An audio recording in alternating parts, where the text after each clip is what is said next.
Deserve ng mga tao na to.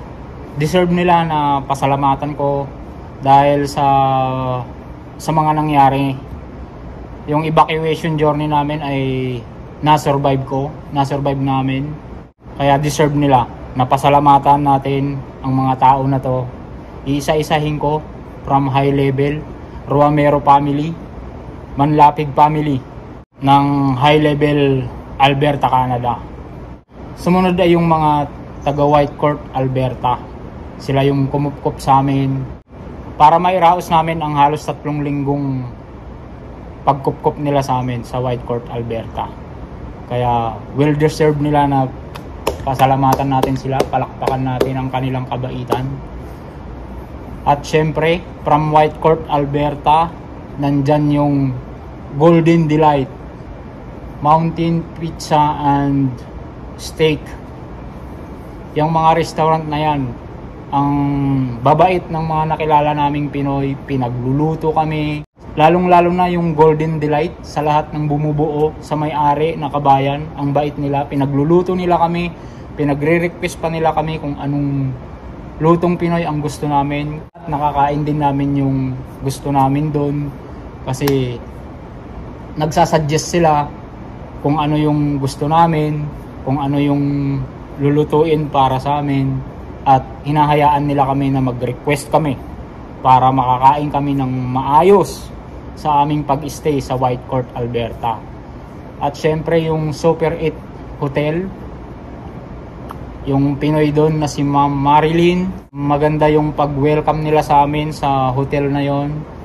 At syempre pasalamatan din natin sila Maui ng YWCA. Ang Tulig Company, yan, sila yung kasama namin para ma-enjoy at matapos namin ang almost 3 weeks na pag-stay sa Whitecourt, Alberta. Walang iwanan, kaya salamat sa Tulig ang company.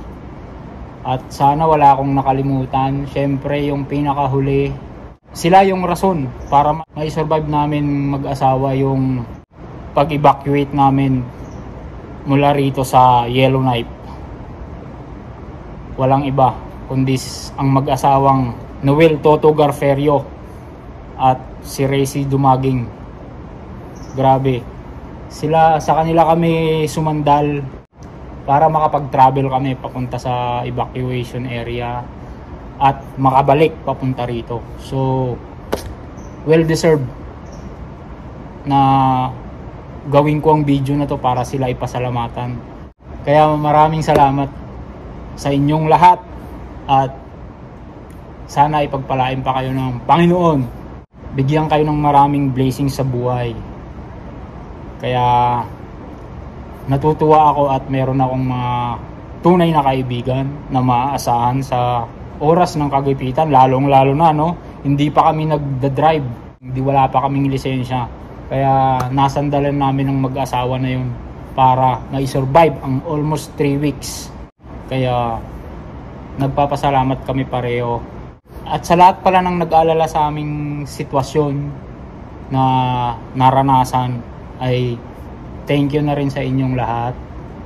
At dito nagtatapos yung video na to.